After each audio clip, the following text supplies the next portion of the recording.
नमस्कार, मैं हूं अंकुर और आप देख रहे हैं सत्यहिंदी.com। आइए एक नजर डाल लेते हैं अब तक की सुर्खियों पर। एक और बीजेपी नेता ने प्रधानमंत्री मोदी द्वारा सोशल डिस्टेंसिंग पालन करने की अपील की धज्जियां उड़ाई हैं। ताजा मामला हरियाणा के हिसार का है।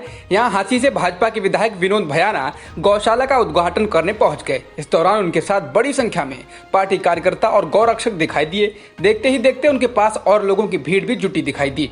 गौरतलब है कि लॉकडाउन में किसी भी तरह की सार्वजनिक, धार्मिक या राजनीतिक सभा की इजाजत नहीं है।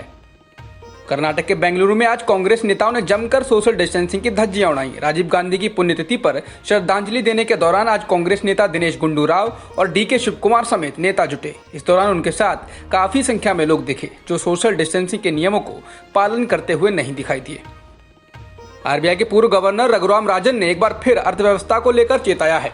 द वायर को दिए गए इंटरव्यू में उन्होंने कहा कि भारत की अर्थव्यवस्था बर्बादी की कगार पर है। इसको अकेले पीएमओ नहीं संभाल सकता है। सरकार को विपक्ष के प्रतिभाशाली लोगों से बात करनी चाहिए। उन्होंने कहा कि अर्थव्यवस्था को बचाने के लिए हर संभव कोशिश करनी होगी, नहीं तो ये तबाह हो जाएगी।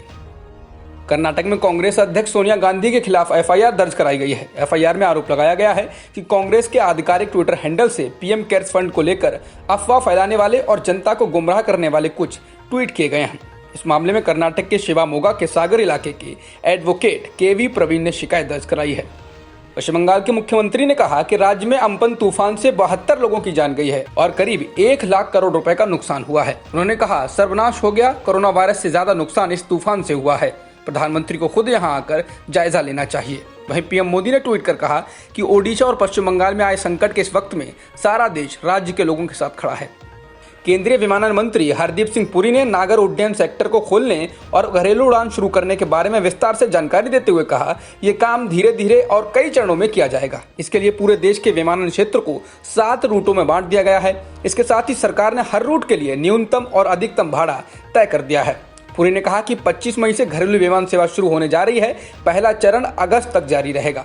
सरकार ने अगस्त तक टिकट के कुछ दाम तय कर दिए हैं। जैसे दिल्ली से मुंबई के लिए कम से कम 3500 रुपए और अधिकतम 10,000 रुपए तय किया गया है।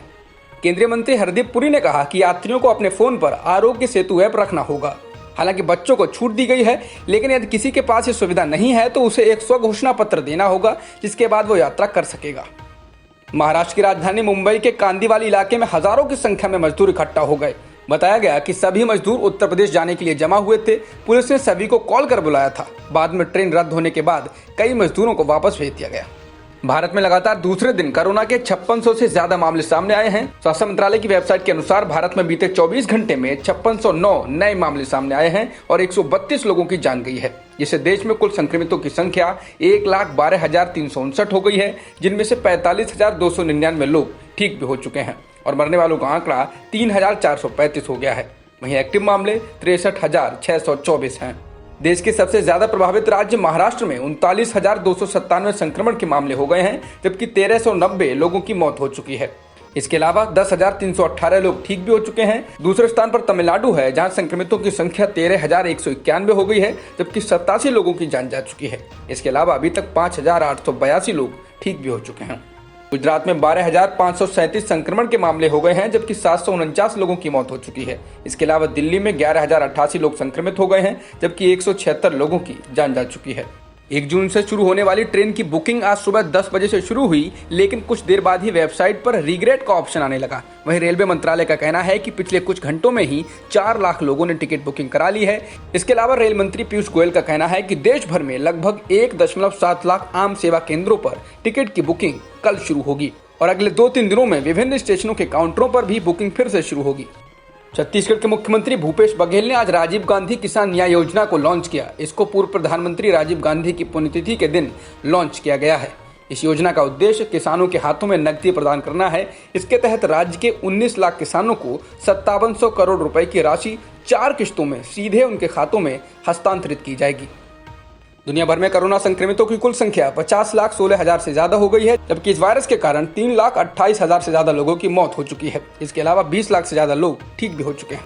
अमेरिका में कोरोना संक्रमितों की संख्या 15,51,853 हो गई है, जबकि मरने वालों का आंकड़ा 93,000 से ज्यादा हो गया है। इसके अलावा दुनिया के सबसे ज्यादा प्रभावित देशों में दूसरे स्थान पर रूस है, जहां कोरोना संक्रमितों की संख्या 3,08,705 है, जबकि मरने वालों का आंकड़ा 2,972 हो गया है।